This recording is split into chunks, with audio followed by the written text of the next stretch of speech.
Because this is a follow-up to Persona 5, I'm gonna assume you already know what happens in that game.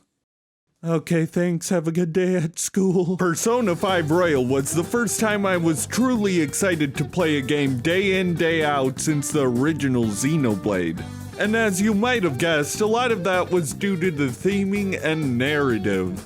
Sure, the battle system and seemingly monotonous daily life also clicked for me, but if you just hate the characters or you're not into the story, you'll probably just be wondering, when do the video games start?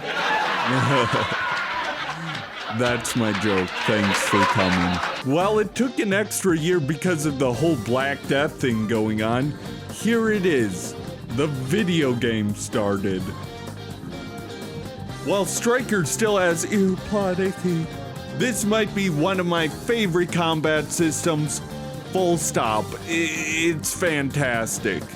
Sure, it's not as developed or deep and intricate as others, but for me, it doesn't need to be. And it does this all while delivering a light Persona-esque experience.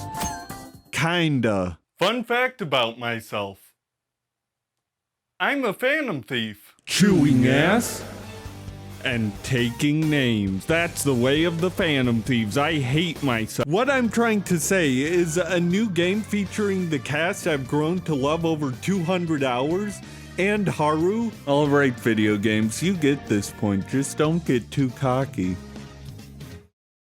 Now, if you don't know a lot about Warriors games, don't worry about it. I played 2 of them, and thus am a mastermind of the franchise. I played Warriors Orochi 3 Hyper when that came out, and all I remember is that the name is kinda funny. The big one I sunk a ton of hours into was Hyrule Warriors. The thing with this game, and I'm gonna speak to the League fans in the audience, this one goes out to you. The challenge from it came from the fact that you were perma-smurfing a 1v10 on a team full of dog. What? You know what's happening here? Does not matter at all. You could put a funny dog meme on the screen and it'd be just as relevant to the real game, which is this. And believe me, the game can have a frustrating feeling until you accept that as spoken gospel. In Warriors games, it's not hard to defeat thousands with simple to execute combos, just like me in real life. It does matter where you do those combos, just like me in real life. There do come points where basic combat can become a real challenge, but that's not the focus if you're just playing through the main story. That's how a regular Warriors game works. This isn't a normal Warriors game. The story. Now, if you love the Royal exclusive content in 5 and wanted to see maybe just how those characters develop, die. In a perfect world, characters like Sumire would be expanded, we'd see how Maruki is doing, and find Akechi once again. But because these 2 continuations were developed side by side, the most we see is a minor illusion of, oh man, the police really don't like those Phantom Thieves in Royal's ending, which made the community question, is this even canon in the context of Royal? Me? I don't care. The game starts off with the police discussing how people are acting a little wild, suddenly admitting to crimes, performing extreme outbursts of random emotions, professional writers not realizing putting a billionaire in a Wario suit is actually so good, then deciding to only make penis jokes. He sent this video. Hey, I noticed a lot of you aren't subscribed. What the fuck? This means the metaverse is back and the boys run into it once again. Instead of mostly being a byproduct of people being dickheads, it appears more planned this time. Whoever adds certain public figures to the newest social app, Emma, lives, breathes, and dies to the whims of that person. But for the Phantom Thieves, it's their ticket to the metaverse, the brain world. They meet a mysterious being called Sophia there, and wow, she's quirky. Everything will get all When the thieves get their bearings and try to leave the metaverse, it turns out she becomes a VTuber. Thanks for the 100 gift subs, Jabroni Tony. Today we're gonna be playing God. These new palace-esque locations are called jails, and there's some wacky rules with them. You gotta collect some power sources to disable locks and make it into trauma cells. I really sound like I'm making this up, but trust me, somebody else did. If you want the main idea, there's some not-so-bad guys who have dark, mysterious pasts, and you gotta make them see that they can do better. Honestly, it gets kinda corny. Oh yeah, I hate this girl. Ooh yeah, fuck 'em. Actually, that's not to say tragic villains don't work, but these tragic villains are just boring, and I don't like them. A cool part of these guys, though, is the first couple are handpicked to add development to characters that sorely needed it in the original Persona 5. As well as Yusuke, who I'm pretty sure was fine. The gang is also kinda forced to bring a cop named Zenkichi around the world as well. He knows their identity as the Phantom Thieves, who are real. Sorry about that. We just despise the police is all. You can't become a good character off the nature of a few zingers, Haru. Stop trying. Side note, actually, not a side note, just a non sequitur. One time I worked at the mall, and my mall ID was, I looked like Ben Shapiro. Honestly though, I'm getting a bit ahead of myself. I never even said what makes this unique from the army-based map play of the Warriors series. It's a lot. Great graphics, great gameplay. Fuck you, Riddler. Now that we have set up the pieces on the map, I can move forward with my most devastating checkmate yet. I think this game is good. You enter combat by striking or ambushing a shadow in the overworld, which walls off the surrounding area to make an arena, which sorta eliminates the interesting map states you would find in Warriors games. So to make the combat more interesting, they made the combat more interesting. Why did I write this? There's environmental attacks with the dash mechanic straight out of P5 and they feel fucking lit. And sure, your characters seemingly have limited movesets and persona abilities be like summon your best friend for numbers. Wow. The thing is, you don't have to stick to just one character or even one team.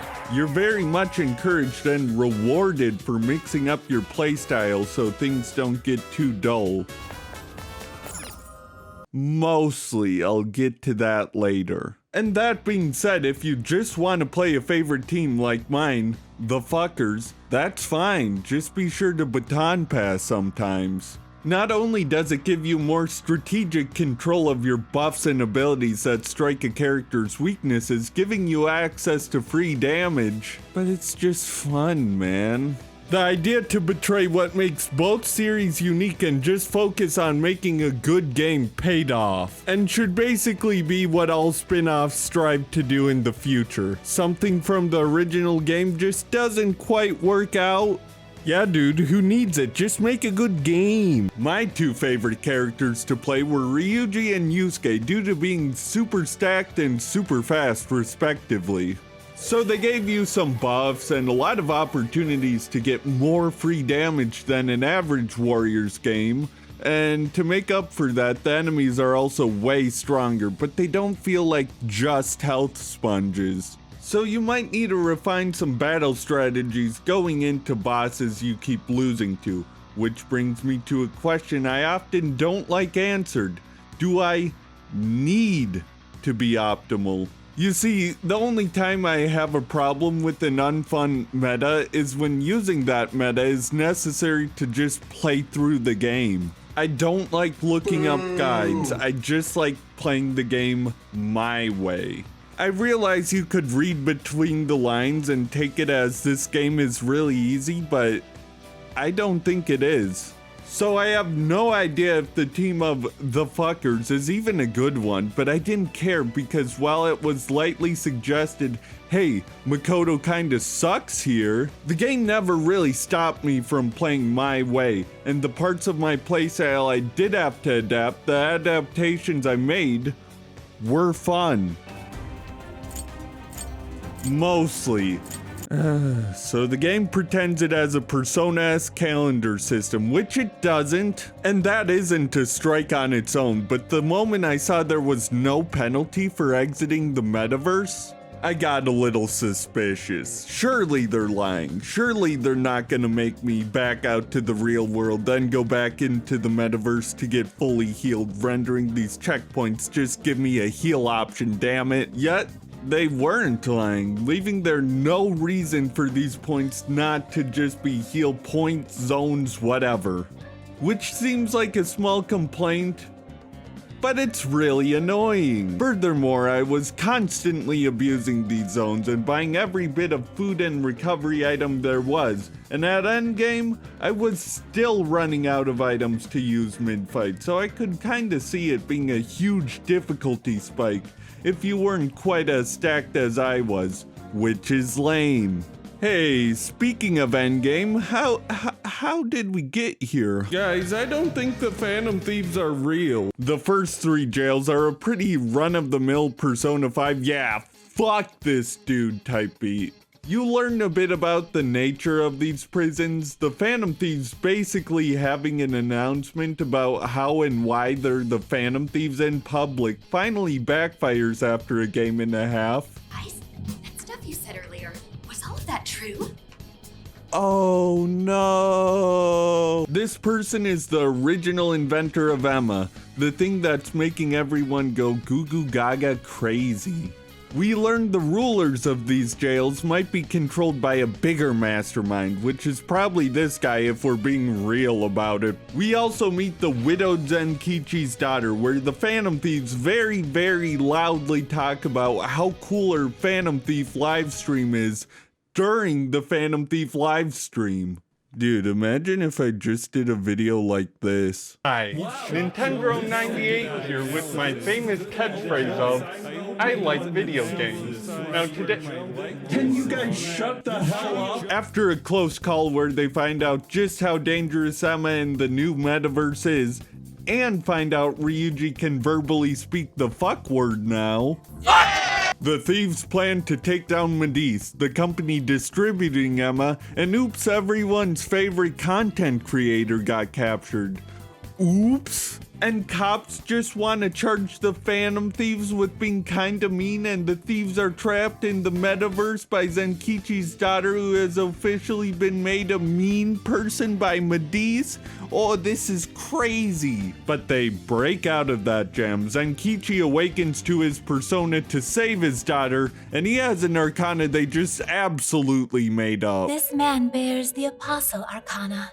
I suspect you will also meet a lost lamb of the Sugma Arcana. And just as they save like the whole world from Emma, yep, she's sentient. Yep, that woman from earlier is another villain, so yeah, dude, I hate you. However, Sophia, who I realize I haven't talked about much, oops, awakens and gets a real persona, and it's revealed that Emma wants to go sicko mode and enslave humanity by taking all their desires.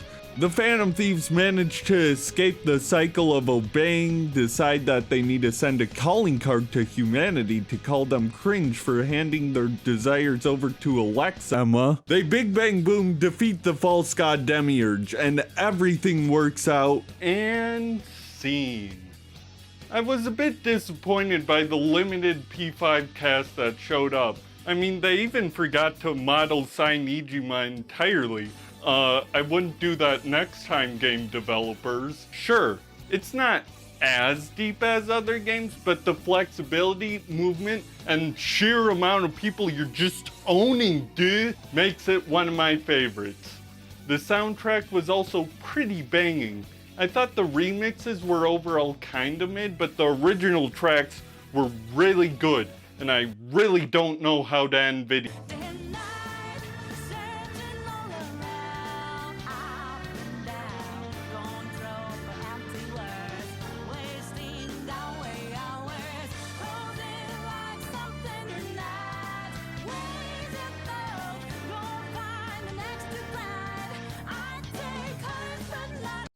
Oh, a video from Kelkador. How long was that? I'll reveal your true form.